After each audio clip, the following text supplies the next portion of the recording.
Lords fans. Raise our glass to the Cult Lords fans. And what are we going to drink here, Dane? We are drinking Vion, a cognac-inspired drink from the southwestern France region.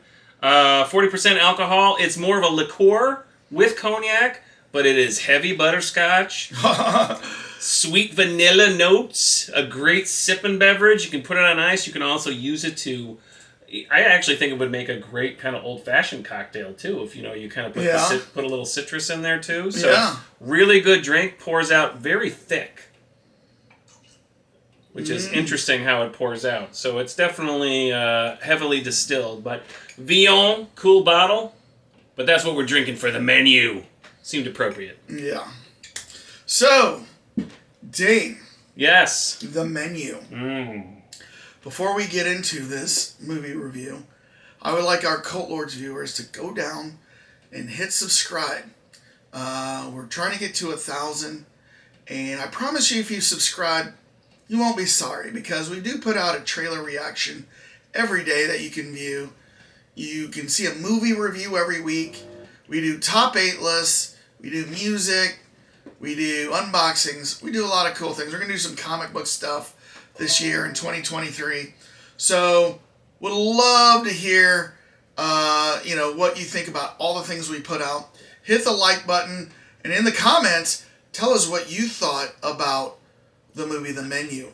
Because if you haven't seen it yet, we're about to go into spoiler territory. What? Red alert, Dane. What? Red alert. What? Spoiler reviews are coming up. Spoiler reviews coming up, so we're going to talk spoilers. So if you haven't seen it, you might want to pause this right now. Go watch it. I think you can watch it on HBO Max. Yes. Then come back and then tell us what you thought and see if you agree with what we think about the movie. All right, Dane. But I do need to make a special notice. Make a special notice. You can see my sweater. Oh. This was a donation from my, actually, godfather, but uncle in Massachusetts. Thank you, Uncle Bob and Aunt Jeanne. All right. Well, that's apropos for the menu. But what we like to do when we start off a movie review is we like to give you our scores up front. So there's no waiting around to see what we think. We'll tell you up front what we think. And then we rewind it back and tell you how we got to that score. But Dane, as you know, I like to share with you the Rotten Tomatoes scores. See how they compare with the more important Cult Lords ratings. Right. All right? We need to make sure that the Rotten Tomatoes are keeping their standards high based on ours. So, on the Rotten Tomatoes scores, the critics gave this an 88%. Ooh, I was waiting to hear what it was. That's right. We should say, I try to avoid the Rotten Tomatoes score. So nothing. Well, I don't want to see the Rotten Tomatoes scores before I ever see a movie. Yeah. I don't want that to influence me one bit. So I watch it, and then the only time I look at the Rotten Tomatoes is when we're getting ready to set up to do a movie review. I have to pull it up, so then I get to peek at it, but then I get to see what Dane's reaction is. So Dane, yes, with the fact that the critic score was 88%, what do you predict the audience score to be? 94. 94. The audience score was 76%. Really? Yeah. Oh, wow. Yeah. I was way off there. Maybe this was a little too art house for some folks. Even maybe people didn't expect certain things. Yeah, I don't know. We'll have to see how that really compares, though, with the more important Cult Lords ratings. Yes. And didn't it come out like tail end of December? Like the movie hasn't been out really long, right? No, I think it came out in the summertime. Was it in the summertime? Yeah. Oh. Yeah. I'm trying to remember when we did the trailer, and I was like, really? Well, anyways. Let's see. Trying to see if they have a release date. Release date November 18th. Okay. All right, and so it comes out this week. Comes out tomorrow on Blu-ray. Oh, well, I guess they had enough time because that's the problem with Rotten Tomatoes. There's an equalization period going on, and I guess it's been long enough. Yeah. All right, so let's see the more important Cult Lords ratings. And we will reveal these to you on the count of 3. 1, 2, 3! Mmm. Woo!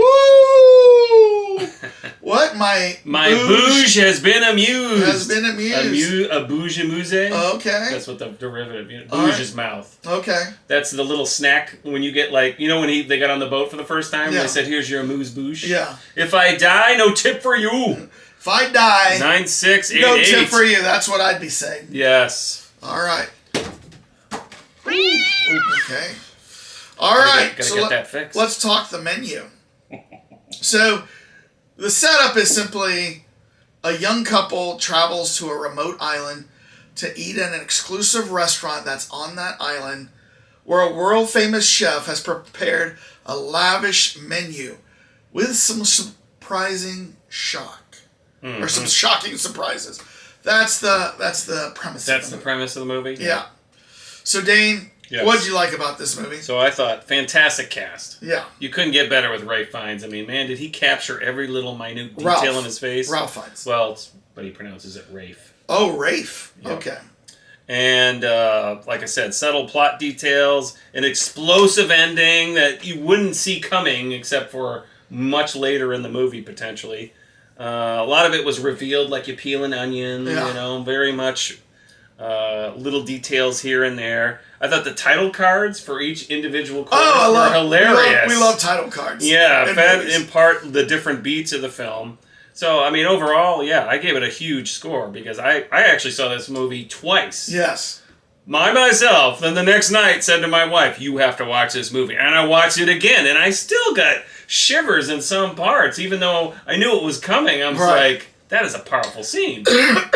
Well, by the time this review hits our channel, we've already released our top 8 movies of 2022, and both of us have this on our top 8 list. Right. So, I thought about going into the 9s, and you know what? I probably should have gone into the 9s because it was that good. I just didn't want to say, oh, this is an all-time classic, but it was such an entertaining movie from beginning to end, and trying to figure out, where is this going? Mm-hmm. What is the purpose for why these people are doing this, right? What is at play here? And what you learn is as they are having round after round of food, or course after course, that the staff doesn't seem to be very happy. They seem to almost be militant towards the guests, which you would think you wouldn't be doing that. And you find out that the chef is not happy in life. And what he's sick of these bourgeois people coming and eating his food. Slowick. And, you know, criticizing the experience. Right. Well, yeah. And, you know. And on that note, we should talk about one of the people there was this high-end critic. Then you had the, like... Do you know who played that lady, by chance? She reminded me of Macy's, what's her name? William H. Macy's wife. But it's not her, so I don't know who that is. I didn't look that up. But do you remember Judith Light from Who's the Boss? No, I'm not talking about her. But yes, Light was the billionaire's wife. Oh, was it? Oh, okay. No, yeah, that was the boss. That was the older woman. That was the older woman. Okay. Yeah, that was. Who Judith was the Light. bosses then? The critic was this woman right here, Jennifer McTeer. This is her right here. Janet McTeer. Or Janet McTeer. And then really, and she was that with does not Paul look like her. Adele. Well, she had glasses on and blonde hair. But I mean, and then there was the Leguizamo playing one of the 3, financial. Look at his name. Simply movie star. I know they never declare him. So, well, actually, no. I'm sorry. He was there by himself. It was Arturo Castro, the pretty well-known comedian there, and then no, he was there with his aide. He was there with his aide. Felicity. Right. The 3 financial dudes. Yeah. Go down a little bit. Rob Yang. You know Arturo Castro and Mark St. Cyr. Yeah. Those guys were the financial dudes. Yeah. And then his mom was there. Because there was a lot of mystery when they walked in there. Like, who's the old lady? Right. Who's over drinking? They did a great job of, showing you things, and you were constantly like, what is going on? And then revealing, what it was. So you were constantly hoping to find things out and looking towards the future. I mean, it's great screenwriting. But so would you say that the MC of this was the chef or Anna Joy Taylor? Anna Joy Taylor. That's what I thought too. Yeah. So Anna Joy Taylor, if you do not know, she's been in a lot of things. The Queen's Gambit, She was in Last Night in Soho. The Northman. The Northman. She's been in a lot of cool stuff, like in the last couple years. She's definitely an up-and-coming rising star. And so she's the main character in this. Mm-hmm. She was like a +1 for one of the guests. But here's the thing. She was not the original +1. And this threw the chef off because everybody that came to this dinner, they highly researched. All planned out. I highly researched who they were, what they liked, what they were about in life. And there was a purpose for them to be there. And she threw that off. She threw it out of whack. Although she wasn't supposed to be there, not by her own admission. Right. You find out, I'm assuming we're just throwing details out. You find out that she was basically hired by the Nicholas Hoult character, who's a big foodie. Not a chef, just a huge foodie, as basically she's a prostitute. Right. Yeah, she's his date, I think you find out the original woman broke up with him, and so then he had to get somebody. Yeah. But the weird thing about this is, when Ray Fiennes goes to him and says, "Really, you invited her? Does she know?" And he's like, no. Yeah. So Nicholas Hoult knew what they were going to die. That they were all going to die, and that he chose her to die. Right, and that because he probably didn't value her life. Right, and I think that was a big thing that was very subtle, but that I think that automatically started the whole: you work for are you a giver or a taker? Which was the big chef question that he posed to her. Mm-hmm. So you find out very late in the game that she's a prostitute, although she had a little fling with the billionaire guy. Yeah. And it was a really creepy fling. Yeah. She looks like their daughter. I'll leave it at that. Yeah. But that was so well, subtly done. Like, she's there, upsets the apple cart, and, So if you haven't figured out by now, what we're talking about is the chef, what is his? Slowick. Has prepared everybody to die. And he has basically given up on life. He's picked all these sous chefs that their careers have toiled. They haven't achieved what they wanted. They were unhappy too. He's picked all these sous chefs who were ready to die. Even the hostess was ready to die. Mm-hmm. But they were going to take out all of these, in one giant Act 5 or Course 5 climax. All these socialites and wealthy people, because at the end, they were all takers, and they were evil, and they were part of this problem on Earth. Mm-hmm. And so they were going to feed them one last meal, and then kill them. Kill them. Kill everybody. And then kill themselves. They were going to kill themselves on the way out. It was a bit of... You get a cult atmosphere when you get in there, and that definitely is the way a cult ends. I mean, the leader blows everybody up in the end because they're all following his direction, his ideal, and that was one thing I will say was a little ridiculous. Was like, really, there's a huge amount of people working on that island, a huge amount in the sense like 30. They're really all gonna just die in this grand finale of food. Well, if he's done the research on everybody he brought in. He's probably done the research on his staff. I mean, they set it up and that was the big startling moment when he introduces one of the main sous chef and says, "He's up here. I want to introduce him to everybody." Meanwhile, while you're talking, I'm setting up plastic behind you. Go ahead, talk. And he's like, he's up here. He's failed in life. What is he? He wants to present himself one last time to a favorable audience, and then he turns around and boom, shoots his head off. Puts a gun in his mouth, shoots him. His brains go splattering on the curtain. The sous chefs come in. They take down the curtain. It was all planned. They drag off the body, mop up the blood. And some of the people think it's performance art. Yeah. Like this whole thing was made up. Art. Wow. That was impressive. That was impressive. What's the dish going to be called? And it was something. I don't remember what it was. Yeah. Because it was his dish. Right. It was his dish and like brains on the wall or something like that in the act card. Yeah. So that was really funny. I mean, but it was startling because you didn't see that coming. No, you didn't see that coming at all. So, but that definitely set things up. That would, I guess you'd call it the midpoint of the movie, right? Yeah. So that was entertaining. So now there does become a point where I can't remember, somebody else dies. Didn't somebody like go running outside and like die outside? well, the lead hostess gets into a knife fight with her when she's in the other house. No, but somebody like went out into the water and they all watched. No, he killed his partner. The person. Oh, that's what it was. His partner was coming in, right? Well, the guy gave him all the money to run the place, and then decided, well, I own you, so I'm going to start telling you what to do. And he said, basically, puts him up there, hangs him up with some wings. That's what it was. And it was like the opening act. Right.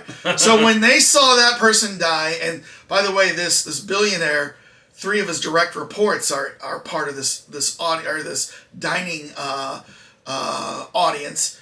They're freaking out because that's their boss out there. And so I think when that happened, stuff got real. Everybody realized, like those guys realized it. The actor kind of realized we're all gonna die here. You know what I mean? The only people that didn't seem to like kind of take it at first was the critic and her friend. They still think this is all performance art, right? And they did try. We should say people tried to leave, but it was kind of like a sous chef enforcement staff. Was holding them back. He even gave. He said all the men can stand up, and he like guided them out, and he goes, "You got a 15-minute head start to run outside, and our guys are going to find you." So they all go running out, and the women all go inside. Every man is caught. Right. They bring them back. Yeah. So now everybody realizes this is their last meal and they're going to die. And this is where we, by the way, at that meal with the women, that's where you find her name is Erin for the first time, and she is a sex worker. I mean, that's officially declared. She was going by Margot. Yep. So that's a big reveal for all the other. But, you know, the funny thing is like all the women didn't, like, they were all kind of, like, supportive of her in a lot of ways. I mean, that was the funny thing about how that whole scene got written. Right. So Margot has a little side conversation with the chef where the chef basically says, everybody here is going to die, including us, including you. It's just, are you going to die with us or are you going to die with them? You're going to be a taker or a giver? Which side are you on? It's very important. And then you'll let me live? That you live? No. Of course not. Can't you see that? And that'd ruin the menu. We're all going to die tonight. Isn't that right? Yes, chef! So? Right. And so she says, I'm a giver. So he goes, you're going to die with us then. So he goes, but he gives her the keys to like the whatever. The meat shed. The meat. Get the drying shed or whatever. Go get the barrel, and then she goes out there and decides to go check his place out. Yep. And then it's like... Tries to call in the Coast Guard. Right. So the Coast Guard comes in, says, I got a call here. And then as he's coming in, the chef goes, if anybody makes any sort of motion to him or any sort of action to him, we will kill you.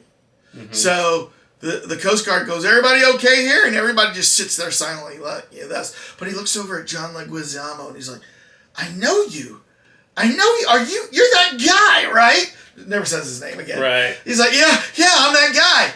He goes, can I get an autograph from you? And he's like, yeah. And he says, I love you in Mr. Sunshine or whatever, right? Well, the movie he hated the most, right? The chef hated. Well, you find that out later. Right. Well, I think even John Leguizamo hated that movie, he said. Oh, well, early on he said, I took the money for it, but it was my worst movie. Yeah. Oh, yeah. So he writes a little note as if he's scribbling his autograph, and he gives it to the Coast Guard guy.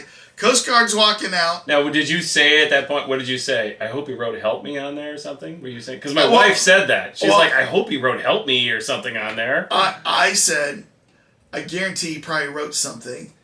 But if he opens it here, the Coast Guard guy's getting killed in front of him. But if he gets off the island and then opens it up, then they might be bringing some help. But what happens? I was even thrown for a loop because the two scenarios I went through in my mind did not happen. What happened, Dane? Yeah, he opens it up. It says, help me. And then he's like, oh, you just find out he's part of the acting. He goes, we got us a squealer over here. He's in on the whole courses. Yeah. And that's one thing that was great about this movie is you could have, like, even as an audience member, kind of like, okay, maybe this is all one giant theatrical performance. I mean, they really had you going because you didn't see that coming. No. And so when I thought they were going to kill the Coast Guard. Right. And so when he said that, you're like, oh, wait a minute. Yeah. Maybe this is one big joke, Yeah. But nope, he's in on it too, and he's going to take part in the grand finale ending. Now, so Chef Slowik is going to kill everybody.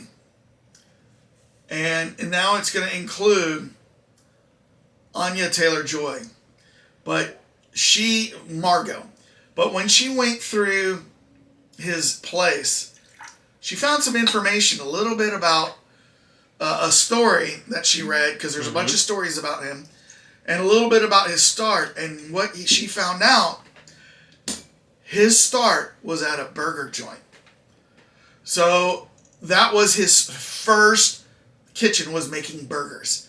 So she comes in and she says, you know what? Can I order off the menu? It was the last course. It was the last course. Well, actually, right before the last course. Can I order off the menu? You failed, and you've bored me. And the worst part is, I'm still fucking hungry. You're still hungry? Yes, I am. How hungry? Starved. What are you hungry for? What do you have? Everything. You know what I'd really like? Tell me. A cheeseburger. And all night long, he tells her it'll be the best cheeseburger you ever had. he goes into the kitchen, and he has not been actually preparing anything all night. It's been the sous chefs. But he's the one who rolls up his sleeves, and he asks for the ingredients. I need some ground beef. I need some cheese. I need this. And he makes this cheeseburger, and you can tell he makes it with love. Mm-hmm. Because he's making his last cheeseburger for the last time, and that's how he started. Right. And well, he's making food for somebody who knows. She imparts to him that if you make that for me, it will be the best thing ever. And so he realizes and what's the word I'm looking for? You know, he all of a sudden gets that emotion again, like I'm making a great meal for someone who appreciates great food. So the thing is this: he makes that cheeseburger. She takes a bite. She's like, that is the best cheeseburger. It's orgasmic, if she could say it. Yeah.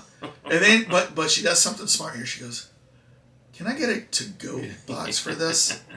And there's a smirk on his face at that very moment. He knows this girl just kind of outplayed me. And I respect that. I'm going to let her We're both in the service industry. Yep. I just provided her with a great, happy ending. Yeah. And she's realized she gets to leave. So she gets that cheeseburger in a box. To go. They bring her in a bag. And like you're wondering the whole time as she's getting up and she's walking out of that hallway really slow, like, are they going to come get me? Are they going to come get me? And everybody else was watching.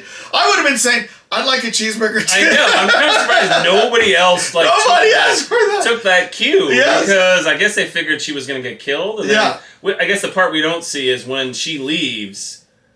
She eats the cheeseburger at the end. Well, because I think people don't understand what's going to happen. Although, remember that one female chef said, oh, well, we're all going to die. Yeah. And I thought that up. Yeah. And I still think everyone thought this was one giant performance thing going on. Because why would they hang out? So she walks out with her bag and her high heels. She gets on the one boat that's tied off on the island. She's driving herself across the bay to get back to the mainland. And then suddenly, ba-boom, right? Final dessert course. S'more. Marshmallow, chocolate, graham cracker, customers, staff, restaurant. Yep. So that was it. And that was the movie. And it was brilliant, I thought. I thought it was a great movie. I know. I mean, you're intrigued by what's going on. I mean, there's a commentary on society, you know what I mean? Oh, yeah. That they're making about the rich and the wealthy. Because one of the things that the chef pointed out to the critic was that he had a friend chef that I guess she did a really bad review on his, and it like ruined his career. Mm-hmm. And he goes, and he realized that woman had no care in the world what her review did to somebody, that she was just, writing her little review and just ripping apart somebody, and like what that can do to somebody without appreciating what he was doing for her. Right. And I mean, that wasn't the sole reason why he was bringing her down. Well, because she had done it multiple times. She'd done it multiple times, including writing reviews on his restaurants before. So and you know, a lot of times it gets subtly put into the movie that he invites them. Right. She texted her and said, "Oh, I'm invited." Yeah. And then you find out Nicholas Hoult had been communicating with him for like 9 months or whatever. We skipped that part. He commits suicide. Yeah. Was after the guy shot himself. So obviously this Slovak guy has amazing hold over people. Yeah. You know, I mean, they're so like... Yeah. Basically, it was a cult. Yeah. I mean, it was the cult of food worship. Yeah. And this guy was the leader, and he Yeah. decided, you know what? I'm taking all you out.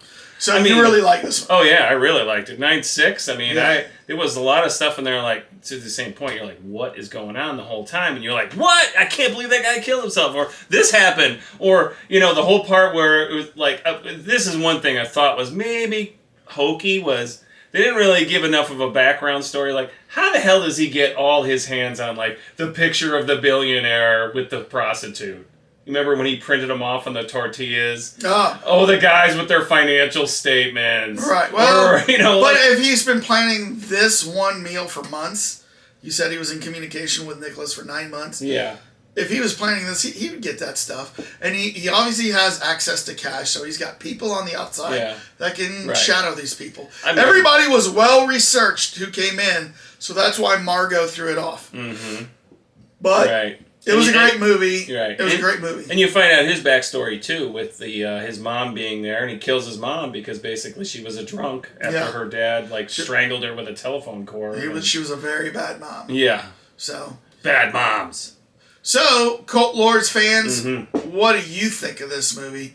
Did you watch this movie? Love to hear what you say right after you go down and hit subscribe. We need subscribers. We're trying to get to 1,000. We do a movie review every week. We do trailer reactions every day. And then we got a lot of stuff coming for you. And you get all that just by subscribing. And Dane, 80% of our viewers are not subscribers. My gosh! I know. So then we need you to hit the like button. We need double-digit likes because that helps us. We notice when we get to double-digit, more people come and view our video. If we don't get to double digits, less people come and view. So hit the like button, and then tell us in the comments what you thought of this movie. If you had a different take, did you love this movie? Did you like this movie? Did you not like this movie? I'd like to hear what you thought. Did you pick up any subtle things that maybe we didn't mention? Mm-hmm. Maybe we picked them up, we just didn't go through it. But tell us what you really liked about this movie. And we'd love to comment back with you. So Dane, what is on the menu for you? Ooh, let me get out my prawns, put some marshmallows on there, and put a little chocolate, a little graham cracker, and peace out.